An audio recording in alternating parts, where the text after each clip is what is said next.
क्या कहेंगे अब जो बाइडेन ने जिस तरीके से कहा है कि जंगबंदी अब आखिरी मुआहदे में है, बंधकों की रिहाई एक ऐसा बड़ा मसला रहा है देखिए शुरू से ही, जो कहीं ना कहीं अड़चन पैदा कर रहा है इस जंगबंदी को लेकर। आपको लगता है कि इस बार कुछ हल निकल सकेगा?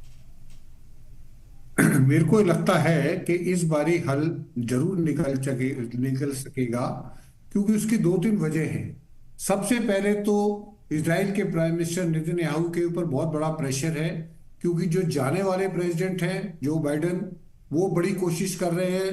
2024 के मई के महीने से वो उन्होंने एक डील बना के रखी हुई है, जो कि यूनाइटेड नेशन की सिक्योरिटी काउंसिल ने भी अप्रूव की है, और बार बार वो प्रेशराइज कर रहे थे नेतन्याहू को कि उस डील के मुताबिक जो है सीज फायर की जाए। अब डोनाल्ड ट्रंप के आने से और उनका जो स्पेशल एनवॉय है वो भी वहां पे पहुंचे हुए हैं, तो अभी दोनों प्रेसिडेंट, जाने वाले और आने वाले दोनों प्रेसिडेंट का उनके ऊपर प्रेशर है।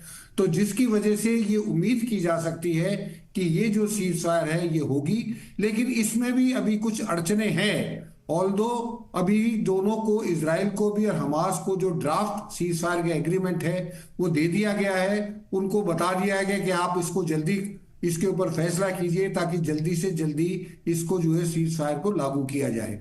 तो मुझे उम्मीद है कि ये जो है इस बारी ये सीज फायर जो है ये हो जाएगा, क्योंकि इसमें डोनाल्ड ट्रंप का बहुत ज्यादा प्रेशर है नेतन्याहू के ऊपर। जी जी।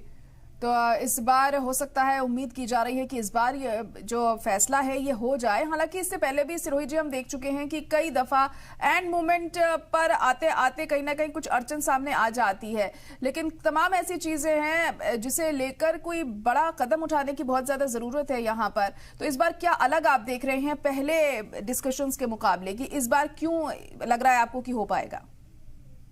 मेरे को इसलिए लग रहा है कि सबसे पहले, जैसे मैंने जिक्र किया है, हम्म। कि इस बारी जो है अमेरिका का प्रेशर बहुत ज्यादा है। हम्म। और नेतन्याहू को ये पता है कि जाने वाले प्रेसिडेंट का, तो चाहे वो इतना ना मानते, क्योंकि अगर उनकी मानते तो अब तक ये सीजफायर हो जाती।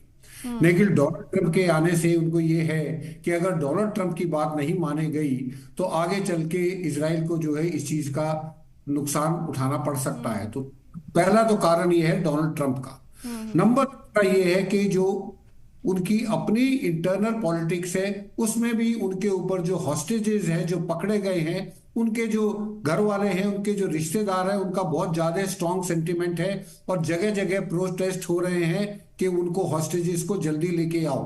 तो वो दूसरा बड़ा कारण है। हम्म। तीसरा, जो कोलिशन गवर्नमेंट है जिसमें फाइनेंस मिनिस्टर का, जो उनके फाइनेंस मिनिस्टर हैं, हम्म। उनका जो है बहुत बड़ा ऑब्जेक्शन रहा है, और वो अभी भी ऑब्जेक्ट कर रहे हैं। बल्कि वो तो यहां तक कह रहे हैं कि सीज फायर जो है ये एक सरेंडर डील है, इसराइल को सरेंडर कर रहा है इसराइल। नहीं तो इसराइल को जो है, जब तक हमास के ऊपर पूरी फतेह नहीं हो जाती तब तक हमको लड़ाई नहीं रोकनी चाहिए।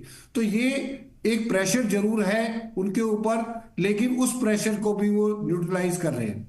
नंबर चौथा जो है, मोसाद के जो चीफ हैं हम्म। डेविड बर्निया, उनको भी इन्होंने दोहा में भेजा है, क्योंकि वो जब उनको भेजते हैं तो इसका मतलब ये है कि नेतन्याहू अब उस स्टेज पे आ चुके हैं जिसमें वो हाँ भी कर सकते हैं। तो ये कुछ चीजें ऐसी हैं जिसकी वजह से मुझे लगता है कि ये सीज फायर जो है होने के इस बारी बहुत चांसेस है, लेकिन इसके बारे में अभी तक कोई कंफर्म नहीं कर रहा। सभी को ये उम्मीद है, जी। इवन अमेरिका के जो नेशनल सिक्योरिटी एडवाइजर हैं हम्म। वो भी उम्मीद कर रहे हैं कि हमें उम्मीद है कि ये जल्दी से जल्दी सीज फायर हो जाएगी। लेकिन पक्का अभी तक कोई भी नहीं बोल रहा, ना इसराइल की साइड से बोल रहा है, ना अमेरिका की तरफ से तो बयान आ रहे हैं, लेकिन इसराइल और हमास की तरफ से अभी तक कोई बयान नहीं आया।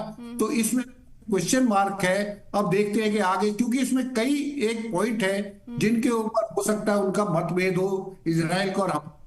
सबसे पहला है कि जो छोड़े जाने हैं, वो कह रहे हैं, जैसे आपने ही बताया है, कि 33-34 छोड़े जाएंगे। हम्म। हर छोड़ने वाले के लिए, अगर एक फीमेल सोल्जर का अगर छोड़ा जाता है तो 50 फलस्तीनियों को इसराइल को छोड़ना पड़ेगा। हम्म। और सिर्फ जो पैलेस्टीनियन हैं उनको, अगर 30 सिविलियंस को छोड़ोगे तब जाके 30 पैलेस्टीनियन को छोड़ोगे तो एक सिविलियन को, तो जो रेशियो हमास ने दी है कि हम तो सिर्फ एक सोल्जर को छोड़ेंगे, आपको 50 फलस्तीनियन छोड़ने पड़ेंगे। और उन 50 फलस्तीनियों में टेररिस्ट भी है, जिनके हाथ जो है खून से रंगे हुए हैं। तो ये सबसे बड़ी समस्या तो ये कि जो प्रिजनर्स का जो एक्सचेंज है उसमें बड़ी वेरिएशन है।